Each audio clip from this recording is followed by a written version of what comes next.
BBC Nepali सेवाको बिहानी पखबाट शरद केसीको नमस्कार। आज कार्यक्रममा वैदेशिक रोजगारीबारे दुई महत्त्वपूर्ण प्रस्तावमा काम अघि बढेको श्रम मन्त्रालयको भनाई, पुनर्जीकरणको सन्दर्भ तुरुन्तै हामी क्याबिनेटमा पठाउने तयारी गरेछौँ। अनि अब स्किलमा पनि अरू देशले पनि भनेका छन्, कतारले नै वान स्टेप फरवर्ड आएर हामीसँग कुरा गरेर। महिलाहरूमा महिनावारी रोकिने बेला कस्ता लक्षण देखिन्छन्? जिउ हातखुट्टाहरू पोल्ने, अनि निन्द्रा नलाग्ने, अनि मन अशान्त हुने, यस्तो चाहिँ धेरैलाई हुन्छ। महिनावारी रोकिने बेलाका समस्याबारे एक डाक्टरसँग कुराकानी र भारतद्वारा सन् 2070 सम्ममा कार्बन उत्सर्जन नेट जिरो बनाउने बाचा। तर सबभन्दा पहिले आजका प्रमुख विश्व समाचार। विनिता दाहालबाट समाचार सुन्नुहोस्। विश्वभरिका 100 भन्दा बढी नेताहरूले सन् 2030 सम्ममा वन फडानी रोक्ने र त्यसलाई उल्ट्याउने योजनामा सहमति जनाएका छन्। सार्वजनिक वा निजी गरेर यो योजना करिब $19 अर्ब बराबरको हुनेछ। बीबीसीका वातावरण संवाददाता म्याट म्याकग्रथ भन्छन्, Crucially, it's also supported by countries. महत्वपूर्ण रूपमा यो योजनालाई करिब 85% जंगल रहेका ब्राजिल, इन्डोनेसिया, प्रजातान्त्रिक गणतन्त्र कङ्गो लगायतका देशहरूले पनि जलवायु परिवर्तन सम्बन्धी सम्मेलनमा पहिलो पटक समर्थन गरेका छन्। बीबीसीका वातावरण संवाददाताको भनाई, यो योजना अन्तर्गत ठूलो रकम खास गरी ती क्षेत्रमा रहने मानिसहरूको भूमि अधिकार संरक्षण जस्ता कार्यका लागि खर्च गरिनेछ। अति दुर्गम क्षेत्रमा जंगलको अनुगमन अत्यन्तै कठिन हुने हुँदा यो योजना कति प्रभावकारी रहला भन्ने चिन्ताहरू पनि उत्तिकै छन्। संयुक्त अधिराज्यकी महारानी एलिजाबेथले विश्व नेताहरूलाई पृथ्वीलाई सुरक्षित बनाउन र यसको भविष्य थप बलियो बनाउने तर्फ काम गर्न आह्वान गरेकी छन्।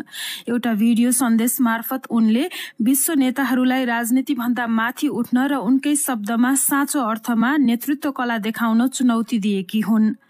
गत महिना उनले जलवायु बारे बोल्ने तर गरेर नदेखाउने मानिसहरूबाट आफू दिक्क भएको अभिव्यक्ति दिएकी थिइन्।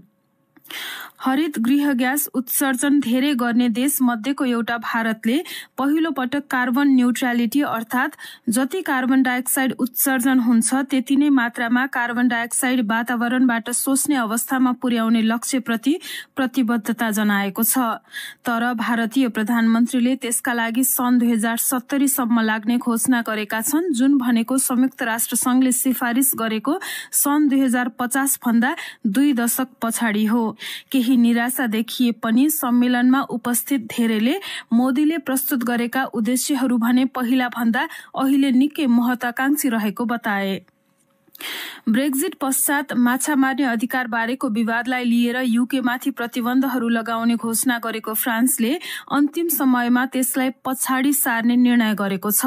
पेरिस स्थित सरकारले ब्रिटिश डुङ्गाहरूलाई आजबाट आफ्ना बन्दरगाहबाट प्रवेश गर्न नदिने बताएको थियो र अमेरिकाको सर्वोच्च अदालतले गर्भपतन सम्बन्धी एउटा मुद्दाको सुनवाई गरिरहेको छ। गर्भपतनलाई सीमित तुल्याउने विगतका प्रयासहरू विफल भएका थिए, तर टेक्ससको कानूनले बच्चाको पहिलो धड्कन पहिचान भएपछि गर्भपतन गर्न सघाउने मानिस वा चिकित्सकलाई मुद्दा हाल्न सक्ने अधिकार सर्वसाधारणलाई दिनेछ।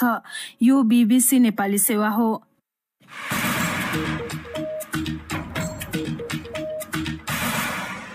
बिहानी पखमा तपाईलाई स्वागत छ। दुबईमा हालै आयोजित आबुधाबी डायलगमा वैदेशिक कामदारबारे विभिन्न विषय उठाएको नेपालले तिनको कार्यान्वयनका लागि दुईवटा प्रस्ताव अगाडि बढाइएको जनाएको छ। अधिकारीहरूले वैदेशिक रोजगारीबाट फर्केका कामदारहरूलाई स्वदेशमै उनीहरूकै शब्दमा पुनर्एकीकरण गर्न सहयोग र कामदारको सिप विकास सम्बन्धी प्रस्ताव रहेको जनाएका छन्। यी प्रस्तावहरूका आधारमा सहयोग गर्न कामदार लैजाने देशहरूले पनि चासो देखाइरहेको उनीहरूको भनाइ छ। थप चर्चा नेत्र केसीबाट। वैदेशिक रोजगारीका लागि कामदार पठाउने र लैजाने देश सहभागी आबुधाबी डायलग हालसालै सम्पन्न भएको हो। उक्त डायलगमा नेपालले वैदेशिक रोजगारीमा गई फर्केका कामदारलाई स्वदेशमा नै पुनः एकीकरण गर्न रोजगारी दिने देशले सहयोग गर्नुपर्ने, आप्रवासी श्रमिकहरूको कार्यस्थलको सुरक्षा सुनिश्चित गर्नुपर्ने, आप्रवासी श्रमिकले सिकेको सिपको पहिचान गरी उनीहरूलाई उपयुक्त काममा लगाउनु पर्ने, न्यूनतम तलबमान बढाउने विषयमा ध्यान दिनुपर्ने जस्ता विषयलाई प्राथमिकताका रूपमा उठा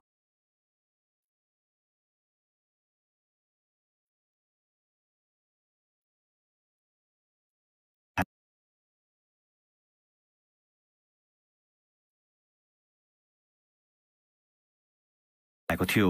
आबुधाबी डायलगको घोषणामा समेत परेका यस्ता विषयको कार्यान्वयनमा सम्बन्धित देशले नै चासो दिनुपर्ने बताइरहँदा नेपालले पुनः एकीकरण र सिप सिकाउने प्रस्तावमा काम गरिरहेको श्रम रोजगार तथा सामाजिक सुरक्षा मन्त्रालयका अधिकारीहरूले बताएका छन्। मन्त्रालयको वैदेशिक रोजगार व्यवस्थापन शाखा प्रमुख थानेश्वर भुषाल पुनः एकीकरणको सन्दर्भमा हामी असाध्यै मन्त्रालय एकदमै एक्टिभली लागिरहेको छ। तुरुन्तै हामी क्याबिनेटमा पठाउने तयारी गरेछौँ। त्यो पास भयो भने धेरै ठुलो फड्को मार्छ जस्तो लाग्छ मलाई पोलिसी हिसाबले। अनि अब स्किलमा पनि कतार सरकारले त अस्तिदेखि नै हामीलाई तिमीले जग्गा उपलब्ध गराऊ, स्पेसिफिक प्रपोजल के हो त्यो बताऊ, अनि हामी चाहिँ त्यसमा इन्भेस्टमेन्ट गर्न तयार छौँ। हामीलाई पनि नेपालबाट सिप सिकेको मान्छे लैजान रहर छ भनेर अरू देशले पनि भनेका छन्। तर कतारले नै वान स्टेप फरवर्ड आएर हामीसँग कुरा गरिरहेको छ। सरकारवाला सबै निकायसँग छलफल गरिसकिएको पुनः एकीकरण सम्बन्धी प्रस्तावमा विभिन्न गैर सरकारी संघ संस्थाहरू, वैदेशिक रोजगार प्रबन्धन बोर्ड र श्रम सम्झौता गरिएका देशले गर्न सक्ने सहयोगका बारेमा स्पष्ट व्यवस्था राखिएको बताइएको छ। उक्त प्रस्ताव पारित भए लगत्तै विभिन्न देशहरूलाई पठाइने अधिकारीहरूले बताएका छन्। कोरोना भाइरस संक्रमणका कारण श्रम सम्झौता भएका देशहरूसँग द्विपक्षीय छलफलहरू हुन नसकिरहेका बेला आबुधाबी डायलगमा सहभागी भएका देशहरूसँग सम्झौता कार्यान्वयनका बारेमा समेत नेपालले छलफल गरेको बताइएको छ। उक्त छलफलका बारेमा जानकारी दिँदै शाखा प्रमुख भुषाल मनिषमा यत्रो धेरै ठुलो देश रहेको छ नेपालले, यसलाई चाहिँ कम गर्न के गर्न सकिन्छ हामी तुरन्तै एक्सनमा जान तयार छौँ भन्नुभएको छ। साउदी अरेबियाले उहिलेदेखि पठाएको डकुमेन्ट छ, बाइलेटरल लेभल एग्रिमेन्ट गर्ने भन्ने, त्यसलाई अगाडि बढाउन भन्नुभएको छ। वैदेशिक रोजगारीलाई सुरक्षित र मर्यादित बनाउन विभिन्न मञ्चहरूमा कुरा उठ्ने गरे पनि त्यसको सम्बोधनका लागि नेपालले उचित पहल गर्न भने नसकेको विज्ञहरूको भनाइ छ। धेरैजसो देशमा कामदार लैजाने विषयमा भएका समझदारीमा उल्लेख भए अनुरूप कार्यान्वयन गराउन सरकार अग्रसर हुनुपर्ने उनीहरूको सुझाव छ। नेत्र केसी, BBC काठमाडौँ। एउटा अन्तर्राष्ट्रिय विषय, भारतले सन् 2070 सम्ममा कार्बन उत्सर्जनलाई नेट जिरो बनाउने अर्थात् जति उत्सर्जन गर्यो उति नै परिमाणमा नवीकरणीय ऊर्जाहरूको प्रयोग गरेर सम्भावित उत्सर्जन जोगाउने अवस्थामा पुर्याउने बाचा गरेको छ। बीबीसीका विवरणहरूमा आधारित त्यस सम्बन्धी रिपोर्ट विनिता दाहालबाट। भारतका प्रधानमन्त्री नरेन्द्र मोदीले ग्लास्गोमा घोषणा गरेको नेट जिरोको यो नयाँ लक्ष्य भारतले जनाएको पहिलो प्रतिबद्धता हो। नेट जिरो अर्थात् कार्बन न्यूट्रल बन्ने भन्नुको अर्थ वायुमण्डलमा हरित गृह ग्यासको मात्रा नथप्नु भन्ने हो। चीनले भने सन् 2060 सम्ममा कार्बन न्यूट्रल बनाउनका लागि आफ्ना योजनाहरू घोषणा गरेको छ। तर अमेरिका र युरोपेली संघले भने त्यो अवस्थामा सन् 2050 भित्रै पुग्ने लक्ष्य राखेका छन्। ग्लास्गोमा भइरहेको 2 साता लामो सम्मेलनका लागि भाग लिन विश्वका 120 भन्दा बढी नेताहरू भेला भएका छन्। विश्वमा चीन, अमेरिका, युरोपेली संघपछि धेरै कार्बन उत्सर्जन गर्ने चौथो देशमा भारत पर्छ।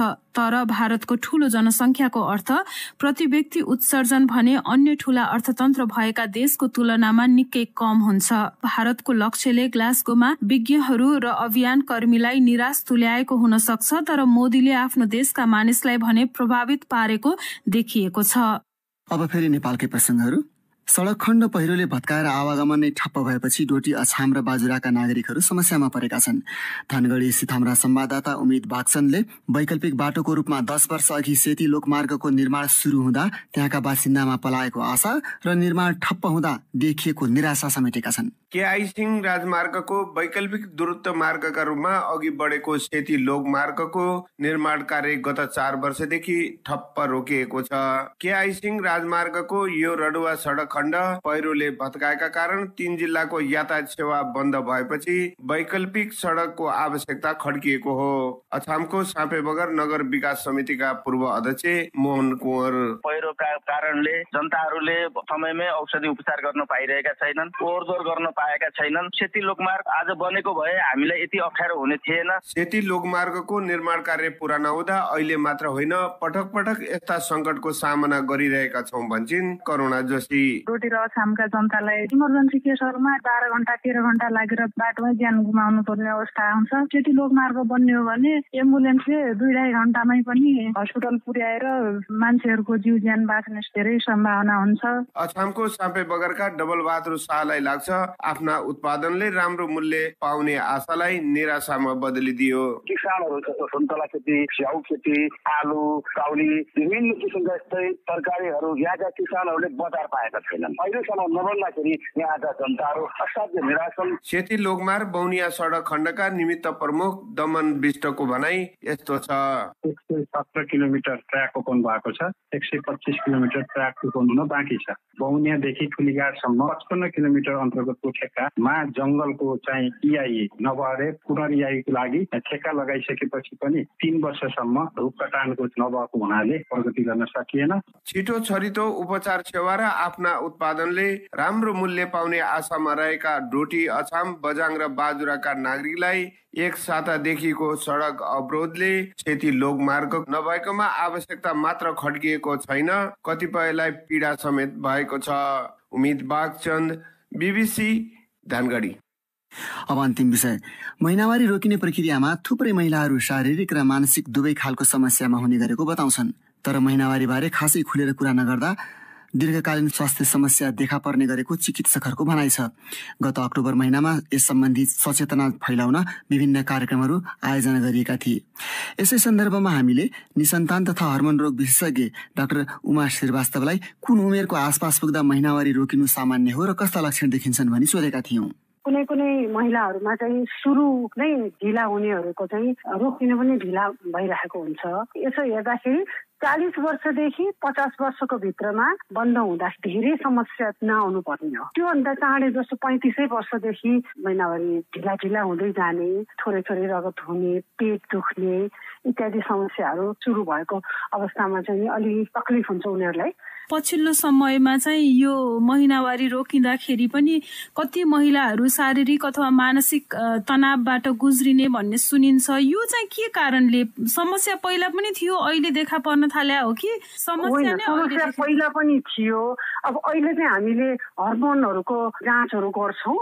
हर्मोनको चाहिँ मात्रा कम भइरहेको हामीले भेट्न साथै चाहिँ 40 वर्षभन्दा अगाडि छ भने त हामीले हर्मोनहरू दिनै पर्छ। यसमा पनि धेरै डिबेटहरू हुन्छन् हाम्रो मेडिकल प्र्याक्टिसमा, दिने कि नदिने। किनभने त्यतिखेर इस्ट्रोजन फेरि अर्को बदमासी के गर्छ भने त्यसमा चाहिँ क्यान्सरहरूको चाहिँ लिङ्क हुन सक्छ कि ज्यादा हर्मोनहरू बढ्दाखेरि। त्यसरी कन्ट्रोल लेभलमा केही मात्रामा, यदि अत्यधिक मात्रामा सिम्टमले चाहिँ निन्द्रा नलाग्ने, डिप्रेसनका सिम्टमहरू, अब सुसाइडल समेत एट्याक हुन्छ। त्यसो हुनाले कसैलाई अत्यधिक सिम्टम्सहरूले चाहिँ गुज्रिरहेका हुन्छन् भने कसैलाई चाहिँ हल्का हल्का सिम्टमले चाहिँ खासै केही त्यति प्रब्लम नभइकन चाहिँ मेनोपज हुने गर्छ। यस्तो अवस्थामा चाहिँ जस्तो महिलाहरूमा कस्ता खालका परिवर्तन आउँछन्? अलि जिउ हात खुट्टाहरू पोल्ने, अनि निन्द्रा नलाग्ने, अनि मन अशान्त हुने, त्यस्तो चाहिँ धेरैलाई हुन्छ। अनि त्यसले यो छिटो बन्द हुन सुरुवात गर्नु पनि राम्रो पनि होइन, किनभने मेजर इस्ट्रोजन हर्मोनको रोल हुन्छ।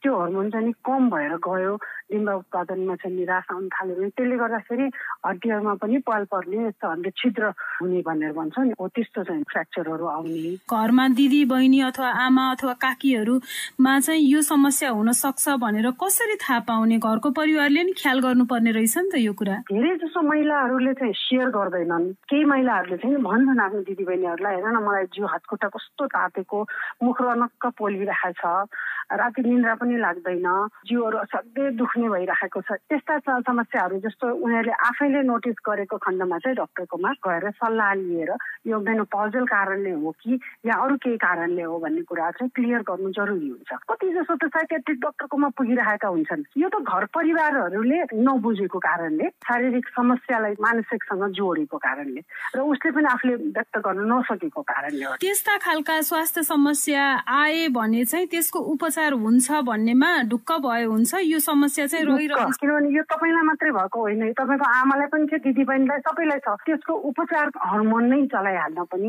राम्रोसँग टेस्ट नै गर्नुपर्छ। इस्ट्रोजन हर्मोनको लेभल नेगेटिभ रेन्जमा छ भने त उहाँलाई बचाउनलाई हामीले त्यो दिनै पनि पर्ने हुन्छ। त्यसले यो पनि डिबेटेबल छ।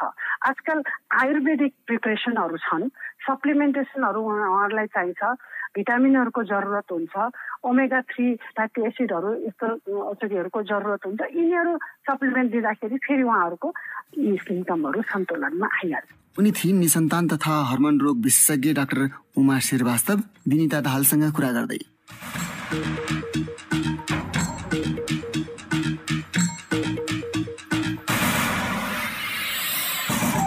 हवस् त यसका साथै बीबीसी नेपाली सेवाको बिहानी पख यही सकिन्छ। अब हामी बेलुकी पाउने 9 बजे साँझ पख लिएर आउनेछौँ। त्यतिन्जेलसम्मका लागि हामी सबैलाई बिदा दिनुहोस्। नमस्कार।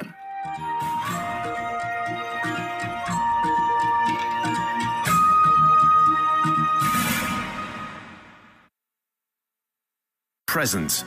Details of all our services are at BBC